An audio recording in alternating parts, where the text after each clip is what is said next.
विधानसभा चुनाव की चुनावी चर्चा में स्वागत है आप सभी का। आपके साथ मैं सुजल वर्मा। हरियाणा विधानसभा चुनाव की चुनावी चर्चा में आज हमारे साथ जिला यमुनानगर से आम आदमी पार्टी के उपाध्यक्ष चिराग सिंघल जुड़े हैं। लेकिन उससे पहले आपको हरियाणा के सियासी माहौल से रूबरू करा देते हैं।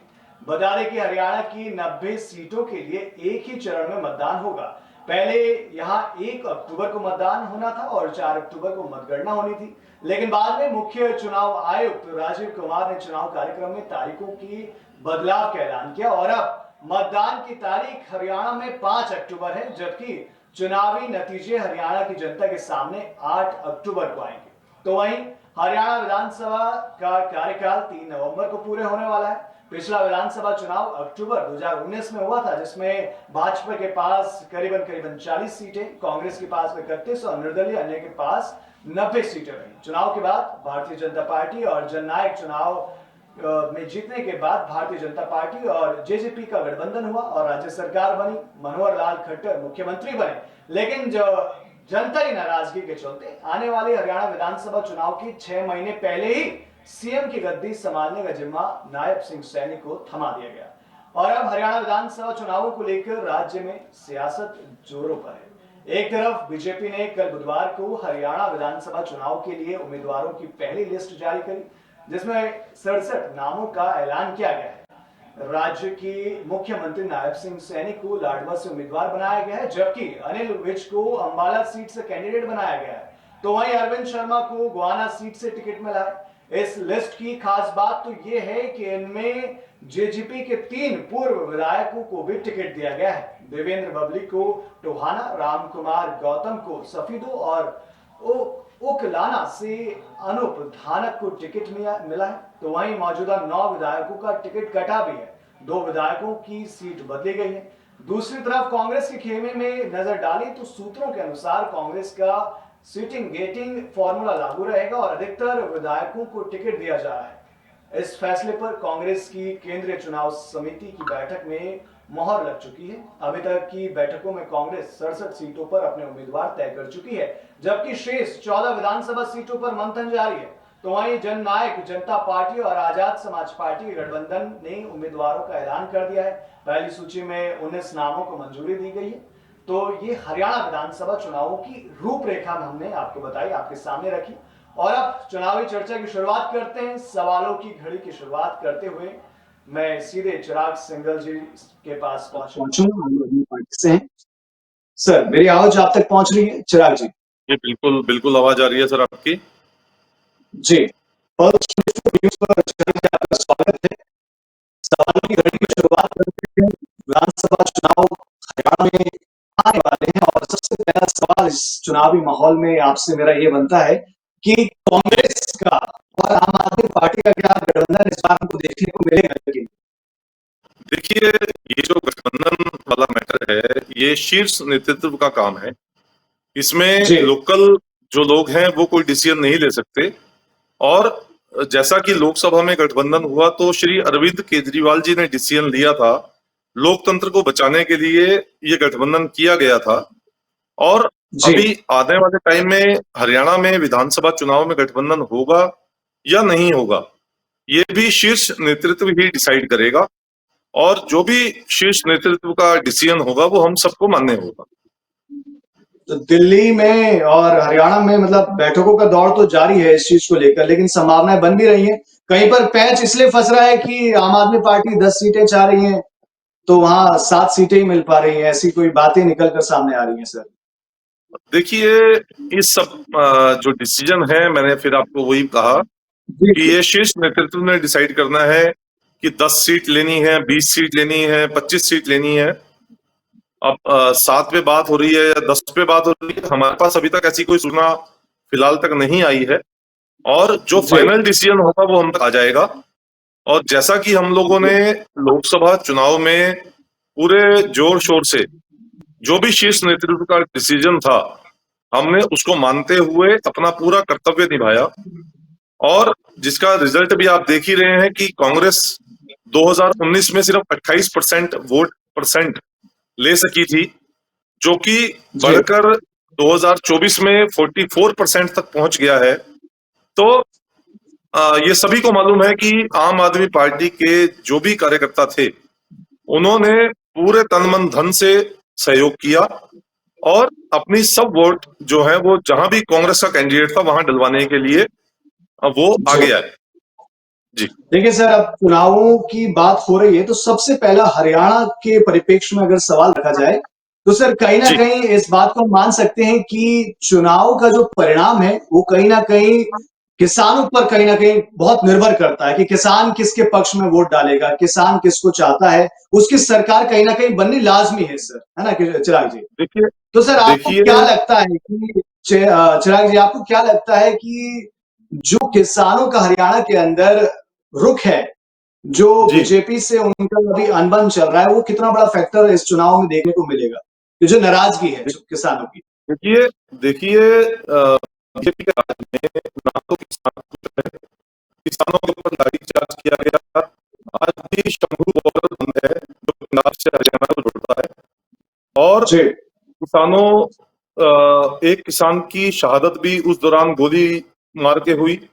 और बीजेपी का किसान विरोधी चेहरा इससे भी सामने आता है कि जिन लोगों ने, जिन पुलिस अधिकारियों ने ये सब बैरागेटिंग की, उनको पुलिस की तरफ से सम्मान दिया गया।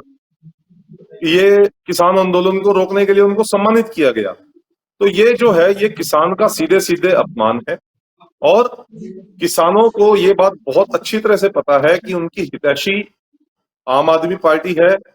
और जैसा कि पंजाब में साफ कह दिया गया था कि हम कहीं पे भी किसानों को रोकेंगे नहीं और ना रोका गया जी। कहीं पे भी, क्योंकि किसान जो है वो हमारे अन्नदाता है। और अन्नदाता का अगर प्रधानमंत्री से वो कोई बात करना चाहते हैं, दिल्ली जाना चाहते हैं, तो दिल्ली सबकी है और दिल्ली जाने का हक सबको है। तो वो रोकना सबसे बड़ा गलत डिसीजन था। और तो जैसा कि कहीं ना कहीं दिल्ली में सर जो ये नाराजगी है चिराग जी, जो किसानों की नाराजगी है एमएसपी की गारंटी को लेकर और तमाम चीजें हैं बॉर्डर से जुड़ी हुई हैं, उन पर लाठीचार्ज जी हुआ पिछले बीते हुए समय में, तो जी आपको क्या लगता है सर, इसका इस नाराजगी का किसानों की आम आदमी पार्टी को कहीं ना कहीं फायदा होता हुआ दिख रहा है? जी बिल्कुल। देखिए किसानों को मैं फिर वही कहूंगा कि पंजाब सरकार ने पूरा सपोर्ट किया। उनको किसी भी जगह कोई दिक्कत नहीं आने दी गई, ना उनको कहीं रोका गया। उसी तरह से दिल्ली में जब प्रधानमंत्री जी ने कहा कि हमें एक स्टेडियम चाहिए जहां पे हम किसानों को बंद करके रख सकें, तो अरविंद केजरीवाल जी ने साफ मना कर दिया कि मैं ऐसा कोई भी स्टेडियम केंद्र सरकार को नहीं दे सकता जहां पर हमारे अन्नदाता को बंद करके, नजरबंद करके रखा जाएगा, पुलिस कस्टडी में रखा जाएगा। और ये सिर्फ किसानों का अपमान नहीं है, ये पूरे देश का अपमान है। तो किसान इस बात को भली भांति जानते हैं कि आम आदमी पार्टी एक किसान हितैषी सरकार है, एक आम आदमी की सरकार है और गरीबों की सरकार है। तो कहीं पे भी ना हमने किसी गरीब अमीर में फर्क किया, ना किसान में फर्क किया। जी। ये लोग तो किसानों को, बीजेपी वाले हैं, ये तो किसानों को खालिस्तानी बताते हैं, गुंडा बताते हैं, आतंकवादी बताते हैं। तो इनको तो शर्म आनी चाहिए। अब ये प्रचार कर रहे हैं कि हम किसान हितैषी हैं, ये तो इनकी पोल पट्टी सबके सामने खुल चुकी है कि ये किसान किसान हितैषी नहीं, किसान विरोधी है। जी।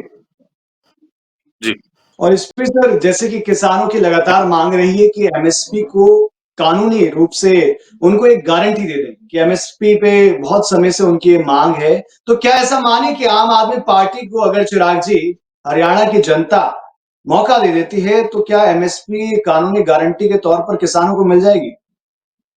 देखिए कि पंजाब में हुआ, हमारे वहां पर नेता चुन के आए, उन्होंने ये कहा था कि हम एमएसपी का कानून पंजाब में बना देंगे।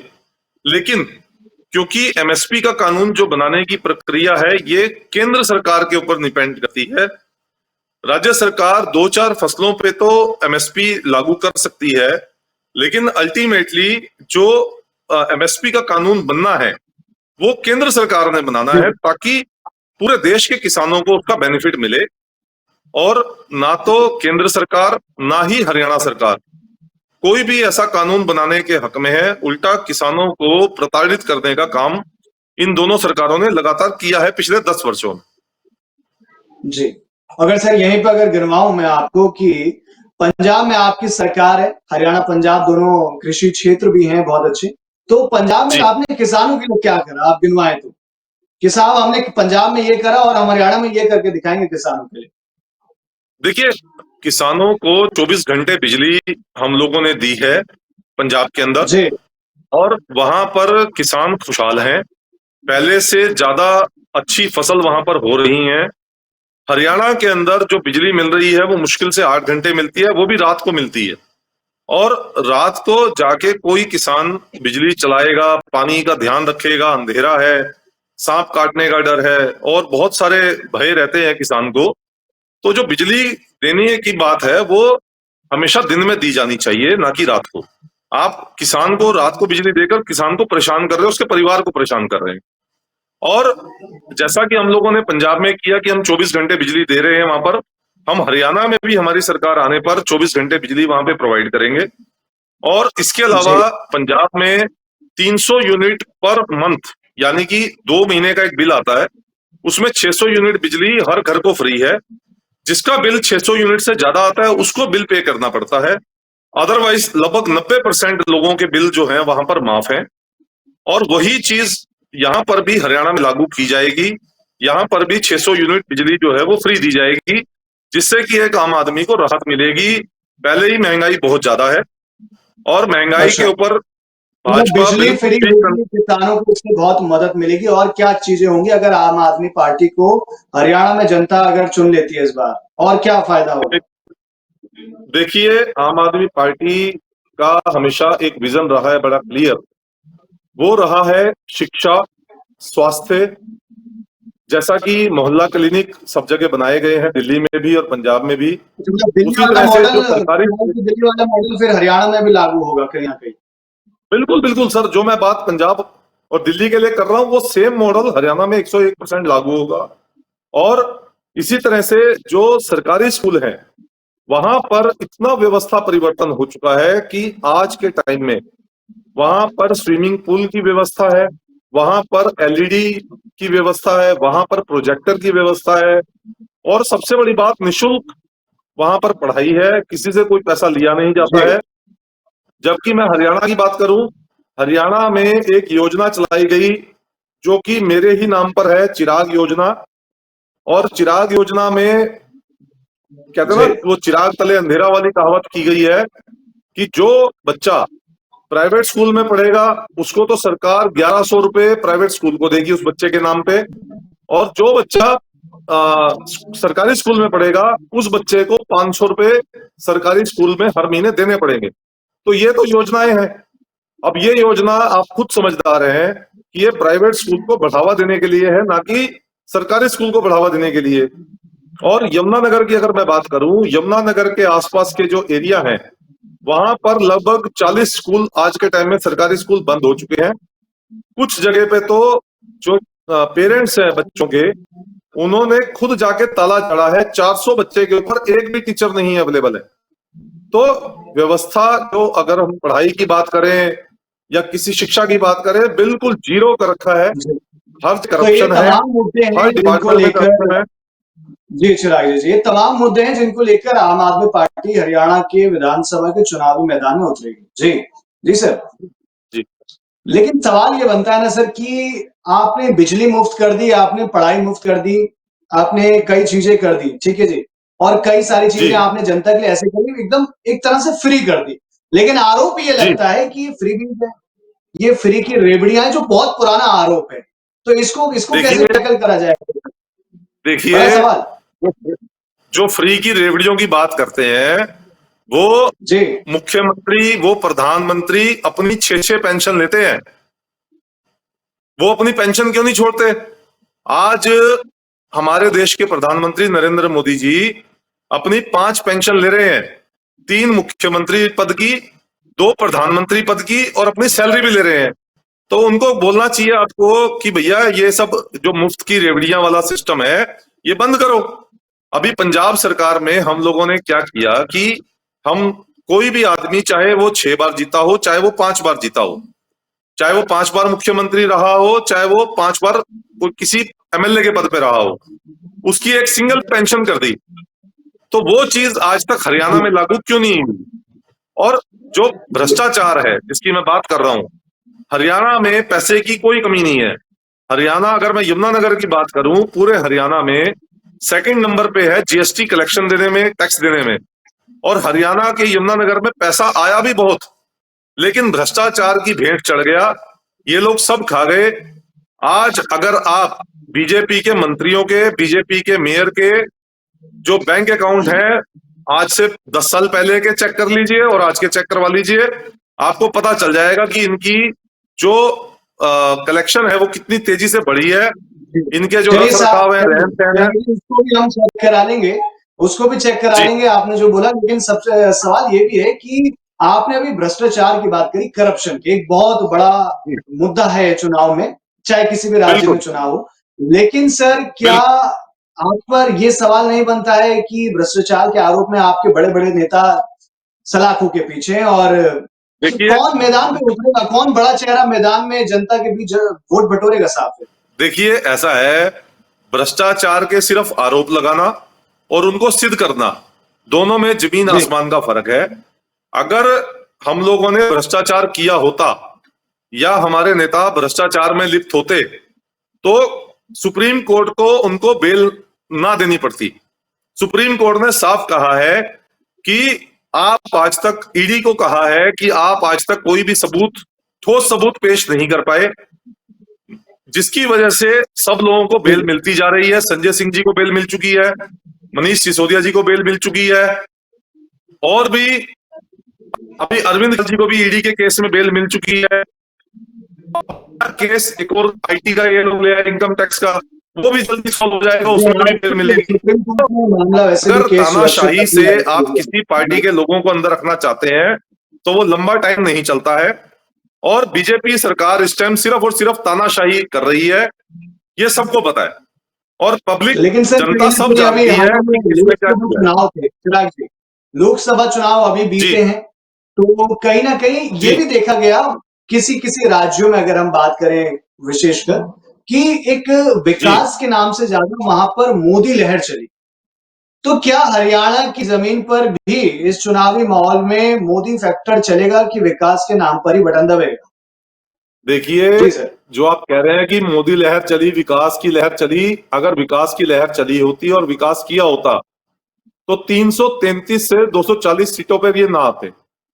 और उसमें भी इनके ऊपर गड़बड़ी के आरोप लगे हैं कि इन्होंने लगभग 1 करोड़ वोट में धांधली की है। अब वो तो जांच का विषय है, सुप्रीम कोर्ट उस पर जो भी जी, कार्रवाई कर रहा है वो कर रहा है। तो अगर इन्होंने विकास किया होता तो इनको वोट मांगने की जरूरत ना पड़ती। और आज के टाइम में भी आप देखें, जो इन्होंने लिस्ट जारी की है 67 उम्मीदवार की, उसमें से किराए के उम्मीदवार कितने सारे हैं जो भी पिछले 1 हफ्ते में पार्टी में ज्वाइन हुए, उनको टिकट दी गई।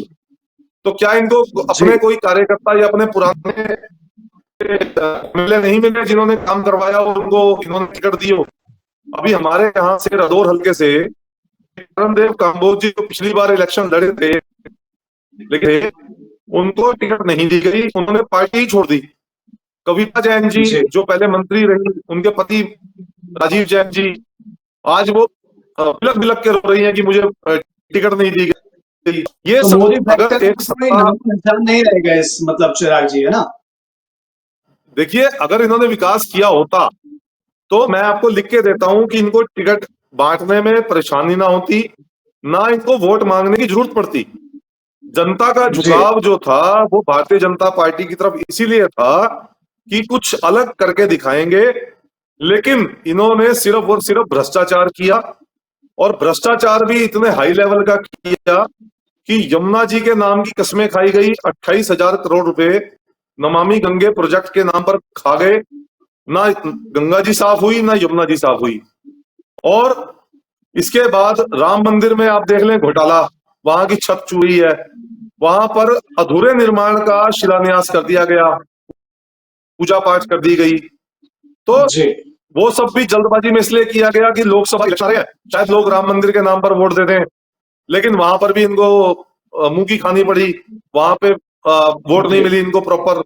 तो जैसे सर उसके चिराग बाद जी अभी इन्होंने कल ही भाजपा ने अपने पहली लिस्ट जारी करी, लेकिन रातों रात चिराग जी 5 बड़े नाम, बड़े नेता भाजपा से इस्तीफा दे दिए। तो भाई साहब क्या अभी तो ये शुरुआत नहीं है। लगता? अभी जी, शुरुआत है, लेकिन क्या लगता है अभी चिराग तो जी, शुरुआत। अगर ये लोग अभी तो आगे आगे। भाजपा छोड़कर इस्तीफा देकर आम आदमी पार्टी का रुख करते हैं, तो क्या ऐसे लोगों को आम आदमी पार्टी अपने साथ रख लेगी साथ, जिनको टिकट नहीं देखिए मिला? आम आदमी देखिए आम आदमी पार्टी का स्टैंड बड़ा क्लियर है कि जो आदमी पाक साफ होगा, जिसका कैरेक्टर सही होगा, उसको ही आम आदमी पार्टी में लिया जाएगा।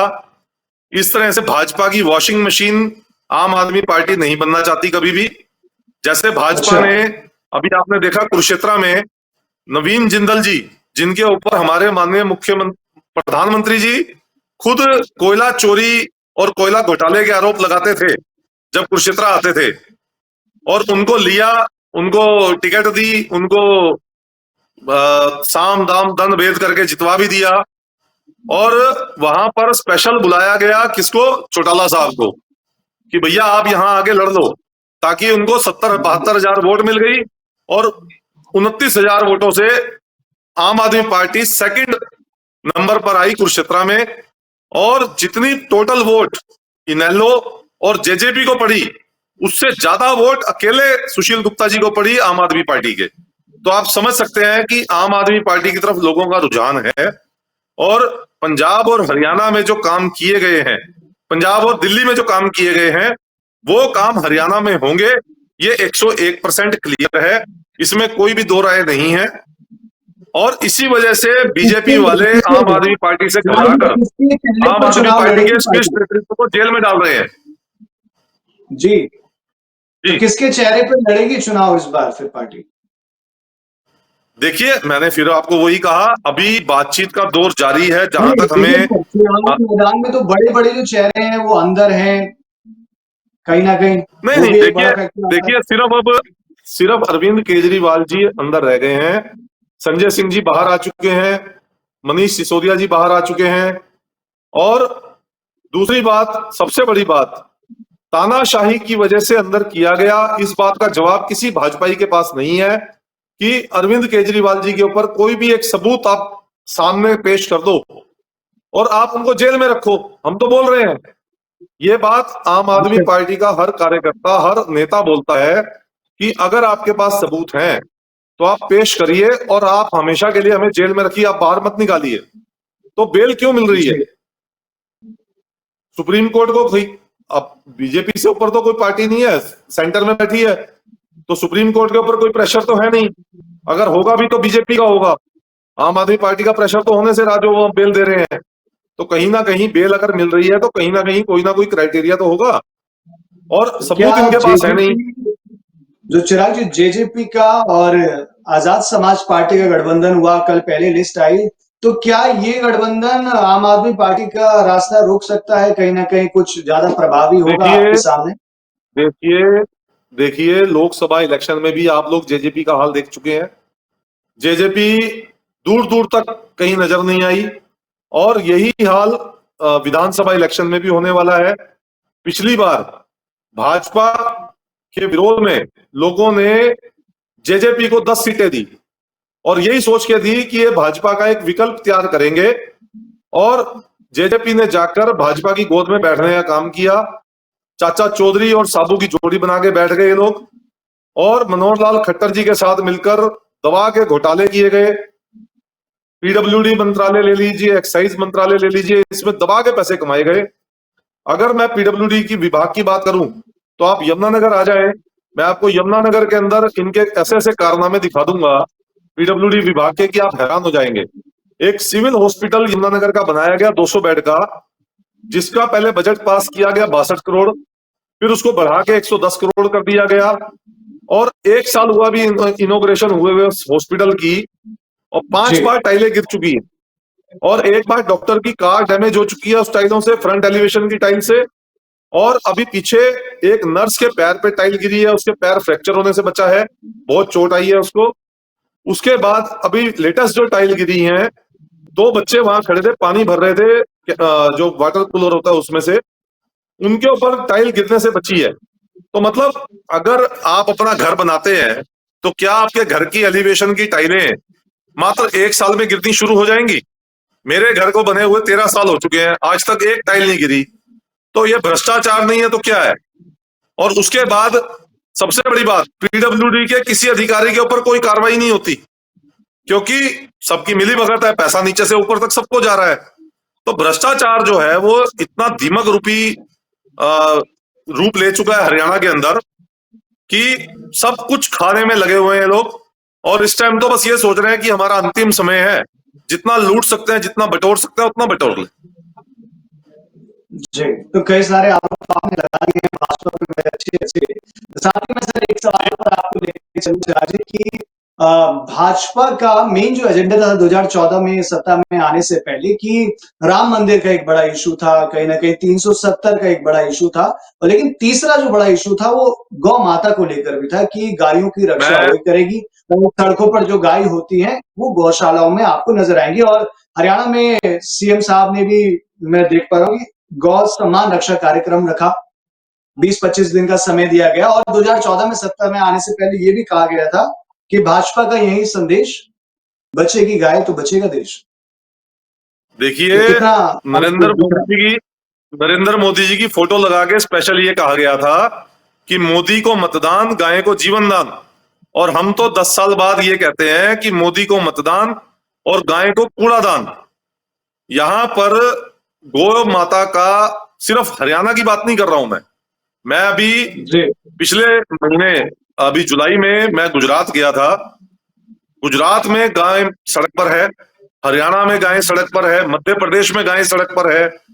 ऐसा कोई जगह नहीं है जहां पर गाय सड़क पर ना हो। और हरियाणा के अंदर 400 करोड़ रुपए का गौ माता के नाम पर फंड जारी किया गया। वो उसमें भी पूरी घपलेबाजी इन लोगों ने की है। ना कोई नई गौशाला बनाई गई, ना गौशाला को प्रॉपर कोई फंड दिया गया, ना गोरक्षा के नाम पर पुलिस फोर्स में कोई वृद्धि की गई। जबकि यमुनानगर जो एरिया है वो बहुत सेंसिटिव एरिया है, क्योंकि यहाँ पर हिमाचल, पंजाब और यूपी और उत्तरांचल के बॉर्डर लगते हैं। और यूपी के अंदर लगातार यहाँ से तस्करी करके गाय जो गोवंश है वो लेके जाया जाता है।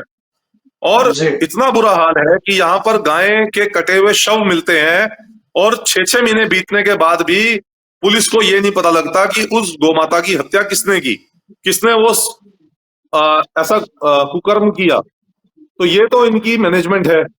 और यहाँ पर एक दामला गौशाला है यमुनानगर के अंदर। दामला गौशाला के अंदर जो गोवंश है वो लगातार मर रहा है। अभी पिछले दिनों आपके टीवी चैनल पे भी न्यूज चली थी, आपने देखी भी होगी, कि हम लोग रात जी के समय गए तो गोवंश मरा हुआ वहां पड़ा हुआ था। और हम लोगों ने जब लोगों से आह्वान किया तो वहां पर गोरक्षा दल की एक टीम पहुंची, उसने पूरी व्यवस्था बनाई।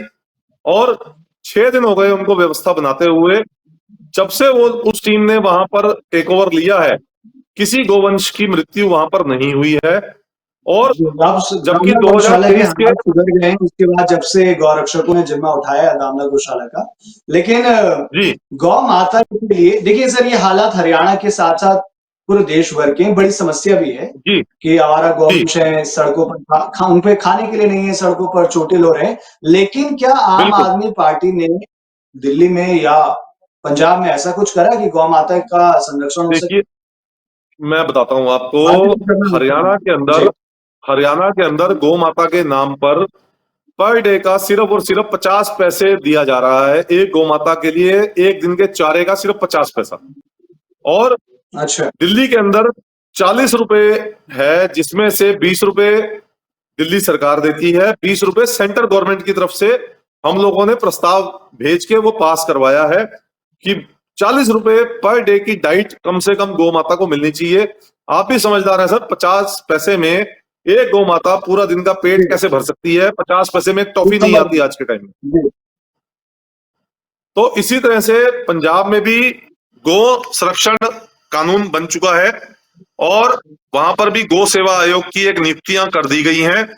और अगले 6 महीने के अंदर आप पंजाब में भी एक बहुत बड़ा बदलाव देखेंगे।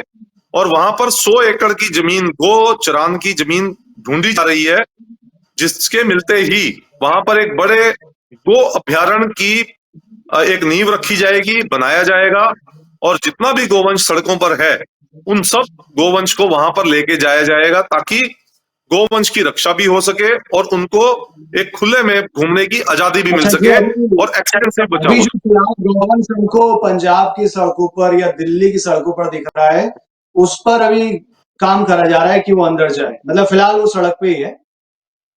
नहीं, देखिए, काफी गोवंश सड़कों से उठाकर गौशालाओं में पहुंचा दिए गए हैं। और जो दिल्ली में है, दिल्ली में सबसे बड़ी समस्या जगह की है, आपको पता ही है। अभी दिल्ली में भी एक ऐसी जगह खोजी जा रही है जो आउटर एरिया में मिल जाए, जहां पर एक अलग से गो अभ्यारण्य की जगह बनाई जा सके। और पंजाब के अंदर 50 एकड़ जमीन चिन्हित हो चुकी है, लेकिन उस 50 एकड़ में काम नहीं चलेगा। इसलिए कोशिश की जा रही है कि अगली 50 एकड़ की जमीन और तलाशी जाए उसके आसपास ही, ताकि टोटल 100 एकड़ जमीन पर एक बड़ा सा गो अभ्यारण्य बनाया जाए। जैसे कि मोदी जी ने वो टाइगर रिजर्व बनाया था गुजरात के अंदर, तो टाइगर तो बचे नहीं वहां पर भी। अगर उसी की जगह गो अभ्यारण्य बना दिया होता तो शायद बहुत सारी गौ माता वहां बच जाती। तो हम लोग गौ माता को बचाने के लिए कृत संकल्प हैं, और हम सिर्फ बोलते नहीं है, हम आपको करके दिखाएंगे। आप सिर्फ 6 महीने का समय दीजिए, 6 महीने बाद आप पंजाब के अंदर बहुत बड़ा परिवर्तन देखेंगे, और एक बहुत बड़ा फंड सिर्फ और सिर्फ गौ माता को बचाने के लिए अलग से एलोकेट किया जाएगा। चलिए, इसी सवाल पर 6 महीने बाद हम बातचीत जरूर करेंगे, लेकिन साथ ही साथ जी, लिस्ट तो जारी हो गई भाजपा की, लेकिन उस लिस्ट में सर कई ऐसे नाम है जो परिवारवाद को दर्शा रहे हैं कहीं ना कहीं। कुछ ऐसे नाम हैं बिल्कुल। जिनके बेटों को, बेटी को टिकट दिया गया है। इस पर क्या आप कहेंगे सर? देखिए, भाजपा हम सिर्फ, लोगों मैंने ने वही जानकारी कहा दी कि सिर्फ बातें, कि परिवारवाद को बढ़ावा। जी। सिर्फ बातें जी करती है सर। भाजपा। भाजपा की कथनी और करनी में बहुत बड़ा फर्क है। ये बोलते हैं कि हम परिवारवाद को नहीं मानते, हम कार्यकर्ता की पार्टी है। जबकि आप खुद अपने ध्यान से देखेंगे तो आपको नजर आएगा कि भव्य बिश्नोई को टिकट दिया गया, श्रुति चौधरी को टिकट दिया गया, और भी बहुत सारे ऐसे कैंडिडेट हैं जिनको टिकट दिया जी, गया। आरती और राव को टिकट दिया गया है, परिवारवाद, मनमोहन भड़ाना को टिकट दिया गया है, सुनील टिकट दिया गया जी है, सुनील जी को। बिल्कुल बिल्कुल बिल्कुल। क्यों परिवारवाद, देखिए, परिवारवाद जो है वो बहुत भयंकर तरीके से हावी हो चुका है। और सबसे बड़ी बात, हमें उम्मीद थी कि अब की बार कुछ युवाओं को मौका मिलेगा। जो लोग इतने लंबे समय से भाजपा में काम कर रहे हैं उनको मौका मिलेगा, लेकिन फिर ऐसे ऐसे लोगों को टिकट दे दिया गया जो स्वास्थ्य के दृष्टि से भी सही नहीं है, वो बीमार रहते हैं। जैसे मैं एग्जांपल दूं, हमारे अनिल विज जी जो गृह मंत्री रह चुके हैं, तो वो, उनका स्वास्थ्य भी काफी टाइम से खराब चल रहा है, उनको दोबारा टिकट दिया गया। उनको नहीं देना चाहिए था, उनकी वृद्धावस्था को देखते हुए किसी नए चेहरे को लाना चाहिए था। हमारे कहीं ना यमुनानगर से कहीं। श्यामदास अरोड़ा जी को टिकट दिया गया। जी जी जी। तो आम आदमी तो पार्टी में सर क्या बिल्कुल परिवारवाद नहीं है? कुछ प्रतिशत ही है बस, अभी जन्म ले रहा देखिए, है। आप मुझे एक आदमी बता दीजिए जो आम आदमी पार्टी में बापू बेटा या माँ बेटा कोई भी ऐसा हो जो टिकट लेके बैठा हो। एक भी आदमी बता दीजिए आप। यहाँ पर परिवारवाद है ही नहीं, यहाँ पर पूरी तरह से कार्यकर्ता की सुनी जाती है, कार्यकर्ता को ही टिकट मिलता है। और पंजाब के अंदर तो ऐसे ऐसे लोगों को टिकट दिया गया, कोई मोबाइल की दुकान चला रहा था, कोई नाई की दुकान चला रहा था, जो कार्यकर्ता थे, और वो गए। और पंजाब में तो आपने देखा होगा, बड़े बड़े जो मुख्यमंत्री रहे और बहुत बड़े बड़े मंत्री रहे, उनके सबके सुपड़े साफ हो गए वहां पर। जो पूर्व मुख्यमंत्री थे वो भी नहीं बचे, जो मुख्यमंत्री थे वो भी नहीं बचे, जिनकी सत्ता पिछले 10 साल 20 साल से थी वो भी नहीं बचे। तो कार्यकर्ता जब काम करता है तो धरातल पे नजर आता है। परिवारवाद से कभी भी पार्टी आगे नहीं बढ़ती, राजनीति आगे नहीं बढ़ती। जी। जी, तो जैसे सर कांग्रेस ने भी हरियाणा मांगे हिसाब अभियान की शुरुआत करी थी अभी जुलाई के महीने में। तो पिछले 10 जी, सालों का उन्होंने भाजपा से लेखा जोखा मांगा, क्या उन्होंने करा क्या नहीं। तो आप जी, भी, अगर आप पिछले 10 साल से अगर आप भी रिव्यू करे होंगे कि क्या पूरे हरियाणा में हुआ है। देखिए सर, कुछ अच्छे काम भी हुए होंगे, कुछ हो सकता है कि आपको कुछ सही भी लगा होगा, कुछ गलत भी लगा होगा।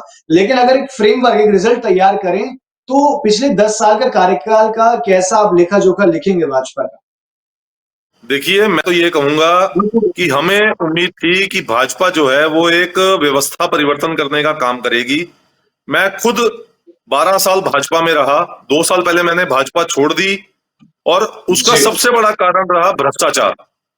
कि हम एक तरफ तो बात करते हैं कि हम राष्ट्रवादी पार्टी हैं, हम भ्रष्टाचार नहीं करेंगे, हम गौ माता को बचाएंगे, हम सनातन धर्म को बचाएंगे, लेकिन ऐसा कोई भी काम इन्होंने नहीं किया जिससे हमारे सनातन धर्म या हमारे गौ माता के लिए कुछ इन्होंने किया हो। अब हमारे सनातन धर्म में बड़ी क्लियर बात आती है कि गौ माता में 33 प्रकार के देवी देवताओं का निवास होता है। गौ माता की बेकदरी आप देख रहे हैं। यमुना जी जो हम कहते हैं कि एक तरह से बेटी हैं, सूर्य देव की पुत्री हैं, उनका क्या हाल कर रखा है। नमामि गंगे के नाम पे 28,000 करोड़ रुपए ये लोग खा गए। तो किसी भी तरह से अगर भ्रष्टाचार मुक्त करना है, और मुख्यमंत्री जो मनोहर लाल खट्टर जी थे वो तो कहते थे जीरो टॉलरेंस ऑन करप्शन, तो ऐसे ऐसे लोग भी पकड़े गए जो अपने ऑफिस में 80-80 लाख रुपए लेते हुए पकड़े गए। 80 लाख रुपए की अटैची मिली HSSC के एक मेंबर के पास से, जो नौकरी लगाने के अच्छा। नाम पर 80-80 लाख रुपए ले रहे थे। तो भ्रष्टाचार जो है वो इतना बड़ा कीड़ा है कि उससे ये लोग बचने की तो बात करते थे, लेकिन मुझे ऐसा लगता है कि शायद आज के समय में ये कांग्रेस से भी आगे निकल गए और कांग्रेस को इन्होंने फेल कर दिया है भ्रष्टाचार के मामले में। और अगर विकास की मैं बात करूं तो बड़े बड़े प्रोजेक्ट ये लोग लेके आ रहे हैं, 1,000 करोड़ का, 2,000 करोड़ का, 5,000 करोड़ का, लेकिन वो प्रोजेक्ट सिर्फ इसलिए आ रहा है ताकि जितना बड़ा पैसा होगा उतना ज्यादा भ्रष्टाचार कर पाएंगे। तो अगर पैसा 1,000 करोड़ होगा तो उसमें से 200 करोड़, 300 करोड़, 500 करोड़ खाने आसान हो जाएंगे। अगर प्रोजेक्ट ही तो 100 ये करोड़ का लाएंगे तो भ्रष्टाचार की उसमें से बात हो चालीस गई, पचास करोड़ ही लेकिन खा पाएंगे। जी, जी। तो ये भ्रष्टाचार की बात हो गई, लेकिन सर जैसे अभी लोकसभा चुनाव में इंडिया गठबंधन मिलके लड़ा, ठीक है सर, लेकिन जी। हरियाणा के परिप्रेक्ष्य में बात करें, हरियाणा विधानसभा चुनाव में अभी तो अटकलें लगाई जा रही हैं, बातें चल रही हैं, वो शीर्ष नेतृत्व तो तय करेगा कि गठबंधन में कांग्रेस आम आदमी पार्टी लड़ेगी कि नहीं लड़ेगी। लेकिन जी। सेंटर में लड़ती हैं और यहाँ अगर नहीं लड़ती हैं आमने सामने टक्कर, तो मतलब एक कॉन्फ्लिक्ट होता है ना, कि सेंटर में साथ लड़ते हैं लेकिन जब स्टेट की बात आती है तो साहब अलग अलग मुंह फेर लेते हैं। देखिए, जो सेंटर में एक साथ मिलकर चुनाव लड़ा गया वो सिर्फ और सिर्फ लोकतंत्र को बचाने के लिए लड़ा गया। क्योंकि भारतीय जनता पार्टी ने जो नारा दिया था कि 400 पार, अगर वो 400 पार सीटें इनकी हो जाती या 350 का भी आंकड़ा ये पार कर जाते तो ये पूरे के पूरे न्याय व्यवस्था को ही बदल डालते। और जिस तरह से तानाशाही आज के टाइम में PMLA कानून के तहत ये लोग कर रहे हैं, ये ऐसे ऐसे कानून ले आते हैं कि इनके खिलाफ कोई भी आवाज उठाता तो उसको बिना किसी सबूत के, बिना किसी बात के ये उठा के अंदर कर देते। तो लोकतंत्र को बचाने के लिए सभी पार्टियां साथ आई और सबका साथ आना सफल भी हुआ और ये कंट्रोल में आए।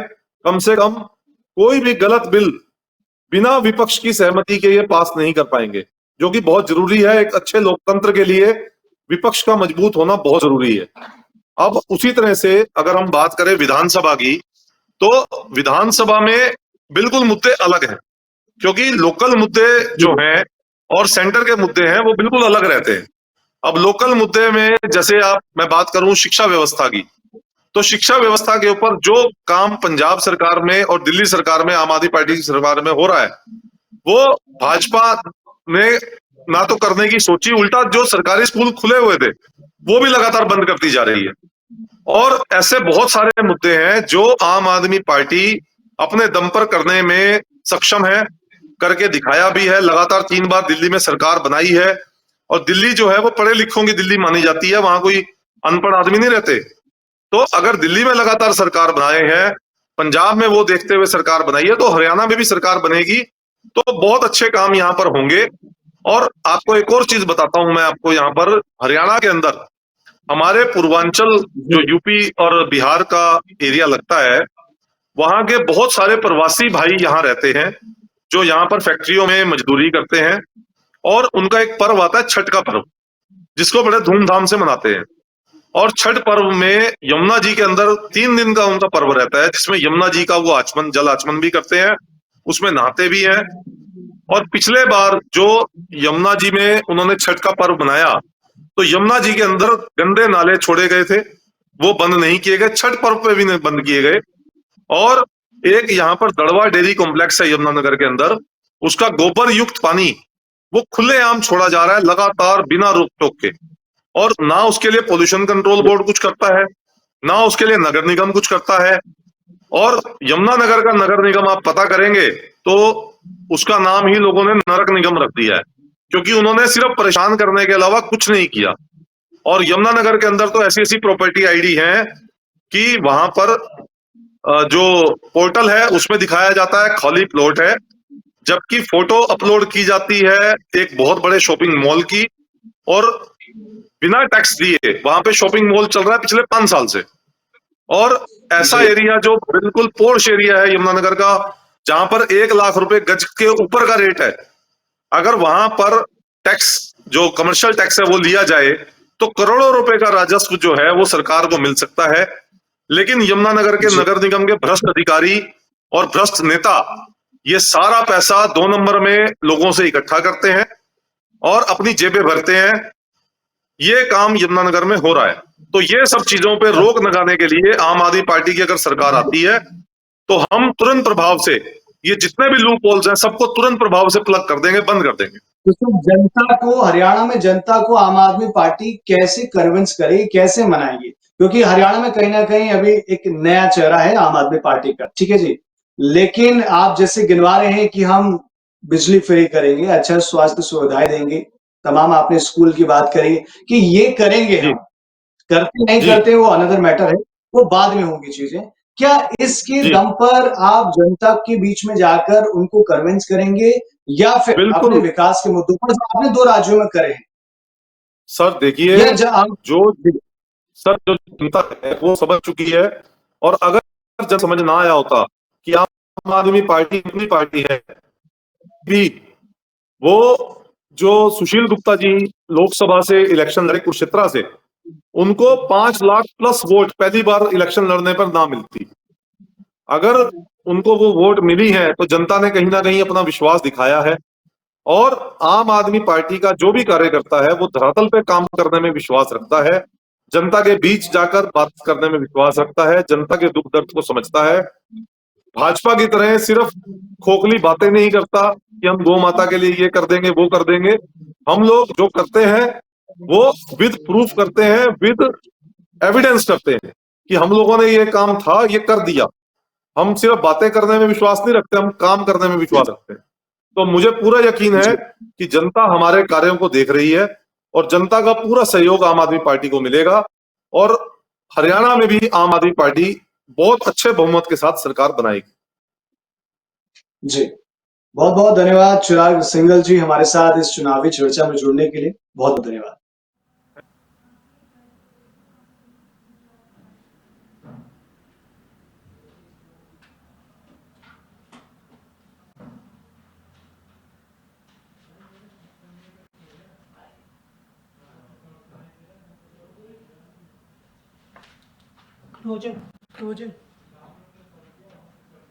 फिलहाल इस चुनावी चर्चा में इतना ही। देखते रहें पर्ल्स 24 न्यूज।